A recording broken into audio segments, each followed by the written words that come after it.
подаръка си от дъщеря си и ми облика на Васил Левски ми подари, гравиран върху дърво, и искам само да попитам колко бащи може да се зарадва с това дъщеря им да им подари Васил Левски, и всичките да си направите сметката защо трябва да го правим това нещо. Не е заради пари, не е заради това, трябва просто всички да се обединяваме и трябва всичко това, което правим, да го правим за България и за народа. Защото когато хората около нас са добри, и ние ще сме добри.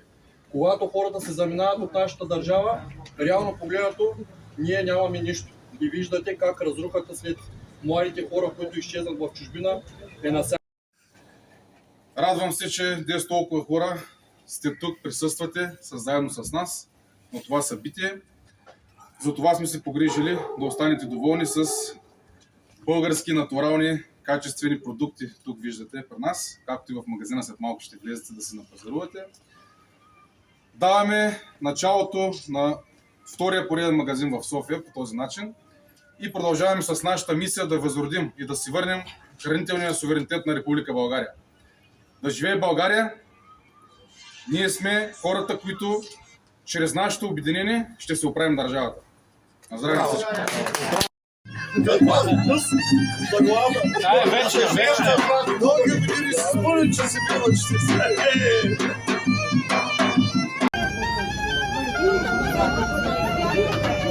Тук сме малко като на българска сватба. Типично българска сватба.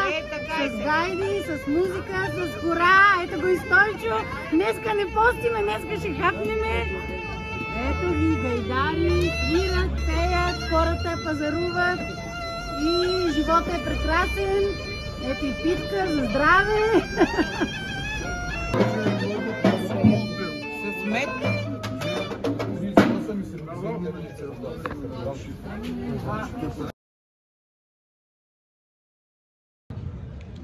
Ето хората се забавляват, другите пазаруват, ето отзад виждам един човек, при който сега ще отидем. Това е Петко. Петко, здравей. С Петко се запознахме току-що. Аз не го познавах Петко лично. Във Фейсбук, в социалните мрежи съм виждала много неща за него и Петко е човекът, който прави картата на България, написана с отгоре хора от народа. Петко, кажи ни как това нещо те провокира да го направиш и защо го направи всъщност? Ами, аз правя и други дарения към различни храмове и параклиси в България, но тази година тези момчета ме вдъхновиха. Нищо, което аз се го казвам още преди години на приятели, че ще дойде време, когато ще дойде нашето българско родно производство да се възобнови всичкото села, нали, това, което нали, трябва да бъде, нали, нашето родно производство да бъде възстанови. Да се възстанови. И тези момчета ме вдъхновиха в това, което нали, започнаха, но аз съм човек, който би казал творец, просто ми дойде отвътре. Да, защото Петко е човек, който прави много благотворителни дейности. Аз лично се запознах с тях чрез Фейсбук. Видях, че той дарява много на манастири, на църкви, прави кръстове, прави уникални книги. И към читалище съм прекалено много неща. След като се видяхме един път с Пламен, обясних му моята идея с карта на България, с надписа хора от народа и от моя страна му каза на Пламен, че колкото магазина отворят в България, от моя страна, нали, ще направя за всеки един магазин, ще направя карта, но дарявайки, защото да даряваш е заразно. Придай доброто. Това е прекрасен завършик на нашия разговор с Петко. Петко, много ти благодаря. И аз благодаря. Живи и здрави. Всички да са живи и здрави, весел празник и всичко да ни върви по водици. Приятен ден от нас. Днеска в магазина на хора от народа е Лудница. Здравейте, как сте, момичета? Пожелаваме ви успех. Ето, вижте, опашката не спира от сутринта. Здравейте, господине, харесва ли ви магазина? За първи път виждам опашка от комунистическо време. Така ли? Да, 30 години за първи път виждам опашка. Така да бъде, всеки ден така да бъде. Ето, кошниците са пълни, хората пазаруват, чиста храна, хубава храна, така че побързайте, заповядайте, т.е. не бързайте чак толкова много, магазина ще работи от тук нататък всеки ден и ще бъде много зареден за всички хора.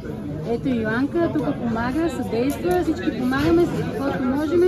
Ето го рожденика, той не може да ни обърне днеска внимание, защото е много зает. Но после ще се видим с тебе, Пламене. Извинявайте, обаче просто е... Така да бъде, всеки ден ти пожелаваме. Много, много е готино, наистина. И ние сме се наредили, ето го брат ни чак сега, от 25 минути, чак сега стига до касата. Люси и той е тук.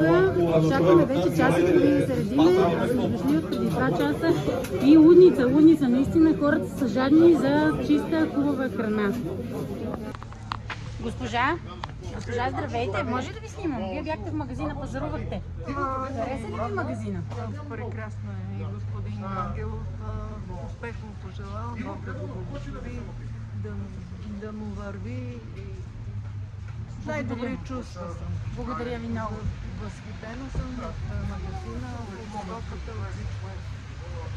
Какво да кажа повече? Ами за хората се прави цялото това нещо. Благодаря ви от сърце. Няма нищо, няма нищо. Благодаря. Ето сега тук един човек иска нещо да ни Тия каже. хора са народни хора. Винаги България трябва да живее в сърцата ни, а не да живее зад гърба ни.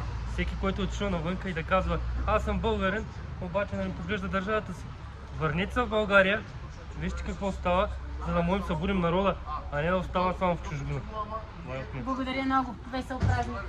Ето виждате ли, хората са доволни, радват се, щастливи са. Има хубава храна, има настроение, има много готини хора. Това е Ивка, това е собственичката на магазина. Ица, кажите думи само. Как така се решихте вие да го дадете този магазин на хората от народа? Много се радваме, че го взеха такива хора, които мислят за България и за българската храна, а не от чужбина. Точно така. И се, няма да се вълнуваш, Ивка е много развълнувана. Това е майката на Валю, сега ще отиде при баща му. Те са хора, които в началото изобщо не вярваха на идеята, но вече, какво ще кажеш? Четат редовно вестника и са много вдъхновени от нещата, които се правят. И хората са много доволни, пълен е магазина. Магазина е пълен, наистина днеска 3 часа не са спрели на касата, опашка, лудница, страхотно ще... Много добре зареден, много. Да. Дано ви върви. Ще върви. Айде, за скоро от нас. А сега тук е едно момче, което... Не, сега ще те хванем и тебе. Ти какво продаваш в магазина? Кажи. Сушени сливи, мармалад и студено пресован нектар. Това са неща, които няма да видите никъде на друго място. Наистина ще ги видите само тук. Аз вчера казах на моята майка, че съм видяла мармалад на кълъп и тя толкова чудена ми каза, днеска да купа, задължително съм дошла да купа на майка му мармалад. Момчето ги продава, така че заповядайте. Има неща, които ги няма в Lidl, в Kaufland. Цените са нормални, няма промоции, разни такива неща, но ядете чиста, хубава храна. Само единствено при нас има този мармалад на кълъп, както от едно време, от сини сливи. Заповядайте да си купите от нещата. И сега тук идваме при едни други хора. Това е Чичо Иван. Здрасти, Чичо Иване. Това е бащата на Валю, собственика на магазина. Ивка я видяхме преди малко. Какво ще кажеш ти на хората? Пожелавам на тези млади хора да имат успех и дано да им провърви в бизнеса. Колко години държахте вие този магазин? 28 години го държиме ние и сега предаваме щафетата на младежта. Доволен ли си днес, като виждаш толкова много Да, хора? като виждам толкова млади и амбициозни хора, амбицирани за тази работа, съм много доволен и се радвам да им провърви. Ще провърви, да. Да. Благодаря ти много, Да, Чичо Иване. Успех пожелаваме И на ви всички. здраве. Ето тук и хора. Останали са още малко. Забавляват се. Храната вече свърши. Опашката обаче продължава. След малко пак ще има храна и така. А току-що се запознаваме с още един човек готин. Ето това е хубавото на всичките тези неща. Добър ден! Защото се запознаваме с прекрасни хора. Да. Какво ще ни кажеш сега ти? Да сте живи и здрави всички българи по цяла България. Помнете историята, не забравяйте подвига на нашите предци, които са си дали живота за България, които са пролили кръв. И помнете, най-вече помнете историята. Това мога да ви кажа на всички. Приятен ден на всички. А сега тук съм с Йоанка, която винаги се крие, и за Стойчо. Стойчо днеска умря от студ. Обаче Стойчо е винаги с готина Вие дали сте завършили журналистика? исторически парк. Не, аз се уча в движение. Добре. И Стойчо, ти какво ще кажеш сега? Ще кажа, че това е един прекрасен магазин, който ние се открива и трябва да подкрепяме хората, които произвеждат нашите български производители. Идваме да си пазаруваме и смело напред да продължаваме. Готино е, нали? Много готино да се събираме толкова. Личиш от сърце. Абсолютно, да. Събираме се готини хора и е много весело и много хубаво. Ето, пак стана опашка. Съжалявам, че ви снимам, обаче трябва да покажем на хората какви хубави неща се случват в България. Ето тук случайно се избирам едни хора. Здравейте! Вие за първи път пазарувате в този магазин, а преди това пазарували ли сте в този магазин? Не. Харесват ли ви нещата? Какво ще ни кажете? Ние закупихме и някои неща. Ще видим какво ще. Харесва ли ви идеята да има такива магазини с българска храна? Всичко, което е ново, е добро. Подкрепяте. Благодаря от сърце, пожелавам ви успех. Ето, вижте, пълни колички с хубава, чиста българска храна. И още ще взимате. Това е много хубаво. Вие, госпожа, харесва ли ви на вас магазина? Много. Доволни ли сте от идеята да има такъв магазин?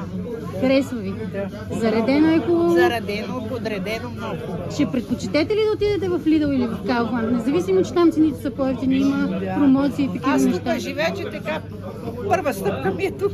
Много се радваме. Благодаря ви много. Госпожо, може ли вие да ни кажете няколко думи за магазина, за идеята на цялото това Ето нещо? ми е супер, много ми харесва идеята. Има Най-доброто много хубави нещо. продукти. Като ги опитаме, ще говорим. Да, но наистина Благодаря много от хубава сърце. идея. Наистина ви благодаря от сърце. Ето, това е. Ето вече е малко по-спокойно пред магазина. Хората си понапазаруваха доста неща.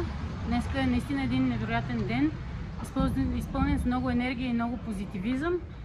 Празник, богоявление, годици. Днес се развълнувах много, защото вътре си говорих с хора, които бяха много доволни и много щастливи от това, че се случват такива хубави неща в България. Защото напоследък сме свикнали в София специално само лоши неща да се случват, да се чупат паметници на културата, да се правят разни такива ужасни неща. И ето днес сме се събрали да видим, да открием нещо красиво, нещо хубаво, нещо полезно за хората. Говорих с много хора, макар че днеска сърцето ми е в Неофитрилски, защото там днеска има поредното голямо доброволство за месец януари и хора от цяла България са събрали там, но аз не отидах просто защото вчера бяхме до много късно тук в магазина, трябваше да им помогна на тия хора и този магазин ми е много на сърце на мене, защото отдолу под магазина, ето там ще видите Клуб Лидо, това е бара на Валю, магазина отгоре също е на Валю, майка му и на баща му. И тук са минали много години от моя живот, тук са се случили много прекрасни неща. Така че съм много щастлива, че този магазин в момента работи за хора от народа.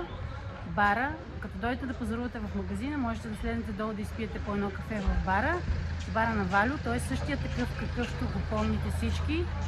И след малко ще слезна да ви го покажа, защото за мен наистина днешния ден е голям сантимент, независимо от всичките други неща. Ето и сега отиваме към бара. Тук е магазина, като дойдете да пазарувате, можете да слезнете, тук да пиете по едно кафенце, да хапнете. И така, тук беше бала на дъщеря ми, тук съм си празнувала най-великите рождени дни на света. Моя племенник беше тук, абитуриент. И много хубави неща са ни се случили тук. Ето това са новите собственици. Здравейте! Искам просто да покажа на хората покрай магазина горе храна от народа. Всъщност, вие какво мислите за тая наша идея? Да се отварят такива магазини, да има такива неща за българска храна. Идеята е доста добра според мен, защото все пак българското си е българско, родното си е родно. Да. В крайна сметка няма смисъл да се внасят храни от други страни, при условие, че ние сами си правим доста хубава храна. Да, така е. Надявам се и вие да пазарувате от магазина. И ние точно това ще правим, ще предлагаме тази българска храна. Точно Нашите така. български рецепти. Точно така. Тук ще сервира главно българска храна. Така че ето, като искате да дойдете да пазарувате в магазина, ако сте изморени или бързате или просто искате да седнете малко да си починете, това е бара. В момента как се казва бара? Бар Салют. Бар Салют се казва. Но нашите старите приятели го знаят като Клуб Лидо и клуба на нашата младост, дето има една дума, Люсо не се крие. Така че заповядайте, тук при тези млади хора да пиете кафенце, да хапнете и да се чувствате прекрасно. Благодаря от сърце. Валко, айде, малко да поревеш. Виж кой е дошъл да види бара, Йоанка. Привет. Айде, за да не ревеш много, моята картина. Ти казвам чао. И ето го тук, моя принц. Принце, мой здравей. Това е Ванчо, моя принц. Аз съм негова кръстница, той е мой кръщелник. И днес сме на откриването на магазина. Принце, харесва ли ти магазин? Да. Хубави неща продават вътре. Да. Хубава храна ще ядеме, нали? Да. Да. Той принца много не обича да го снимам, обаче аз винаги го тормоза много. И искам да го питам само едно нещо. Ти научи ли завета на Кубрат? Да. И как се казва в завета на Кубрат? Заедно можем всичко. Така че запомнете завета на Кубрат и думите на Ванчо. Заедно можем всичко, така се постигат всички хубави неща в живота. Ето тук виждаме една госпожа, която просто искам да видите турбата й. Пълна, едва ми я носи. Кажете нещо за магазина. В момента да взема повече, но на 8 ще дойда с количката.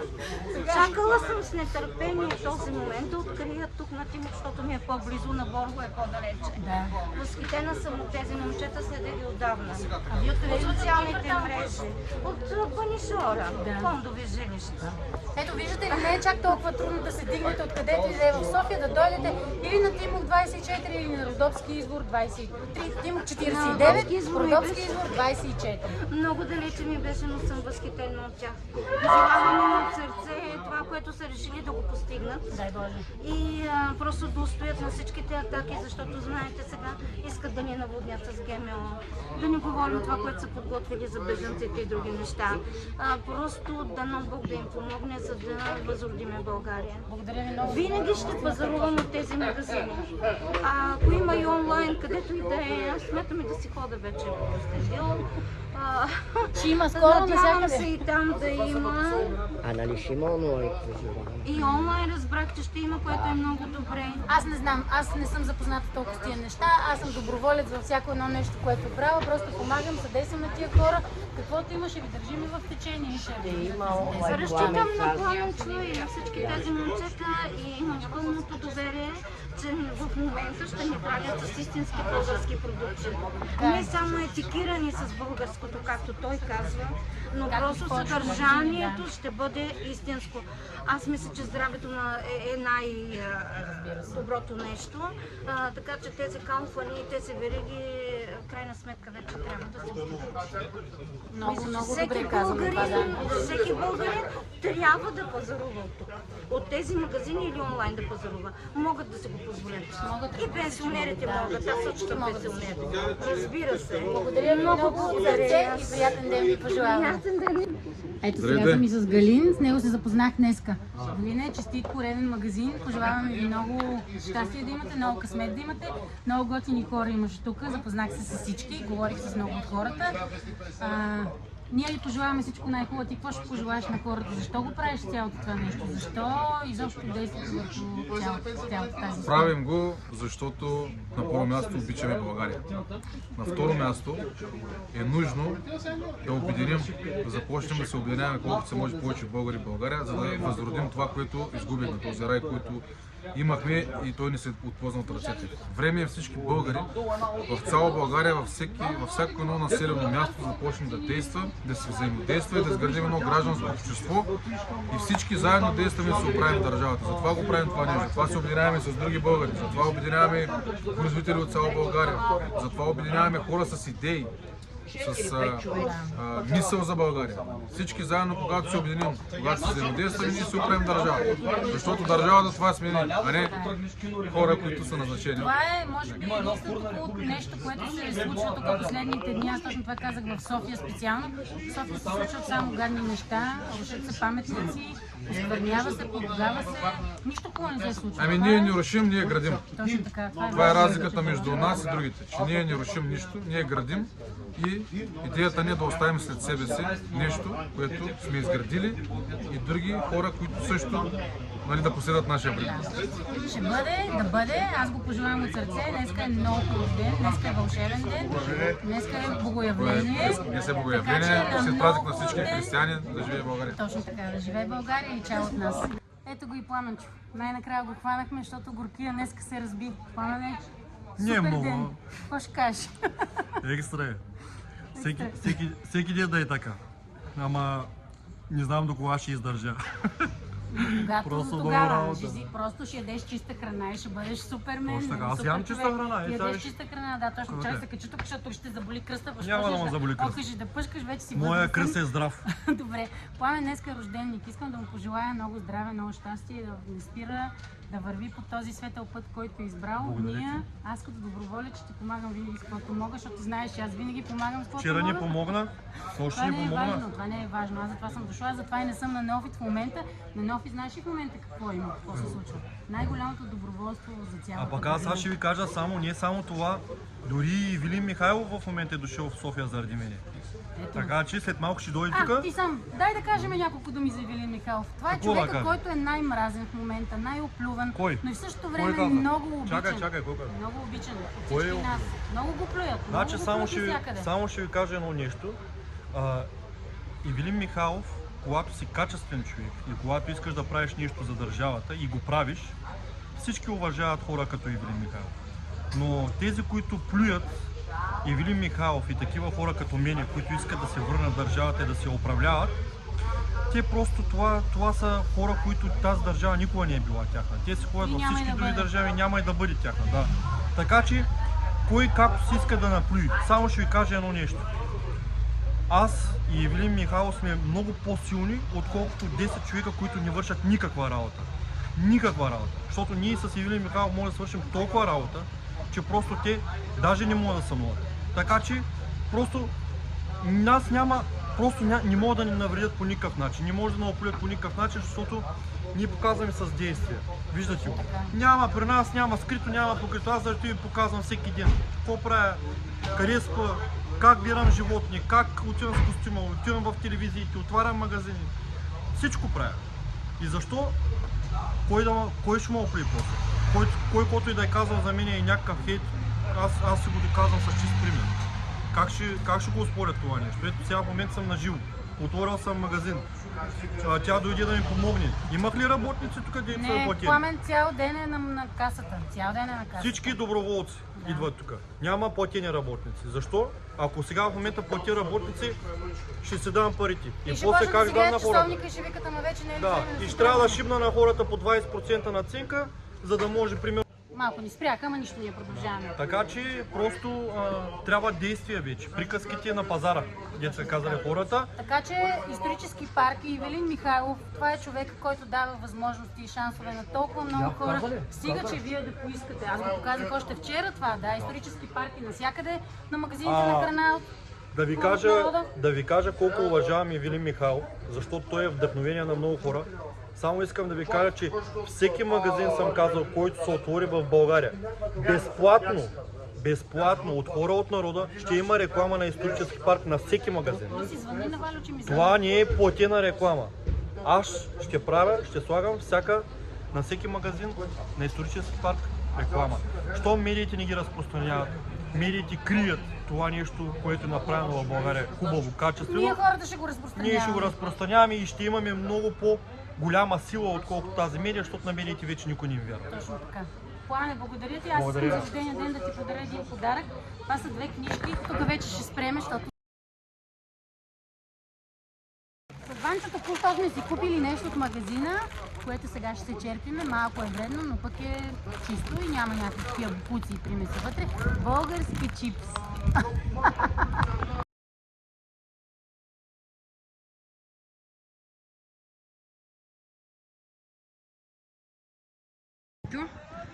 Слънчев съботен ден, Неофит Рилски. Това е центъра на селото. Виждате докъде продължават хората. Според някои ние сме секта.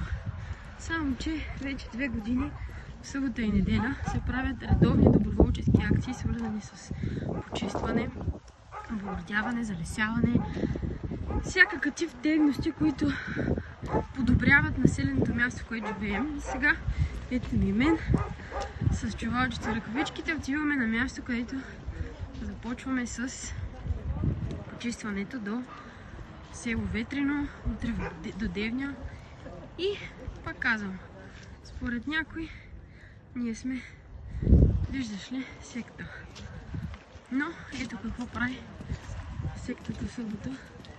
Почиства, а нормалните хора, обикновено нормалните хора спят, гледат телевизия само, най-много да отидат на дискотека вечерта, докато ние ще доброволстваме, ще работим, ще хапаме заедно, може и филм да си пуснем, много неща, които ни сплотяват, но сме полезни и едновременно с това е активна почивка, защото човек може да се измири физически, но да се зареди психически от цялото това нещо. Господа, Емо иска да каже. Кажи какво стана, Спира тиражията камиона. Да. И се чудим какво стане. Той към чета вади 2 дистанции да се почем си чистите България и българските улици. Така ли беше? Амин! Браво! Ще ги дарим ли за църквата? Да, за църквата. Браво, Батема, браво!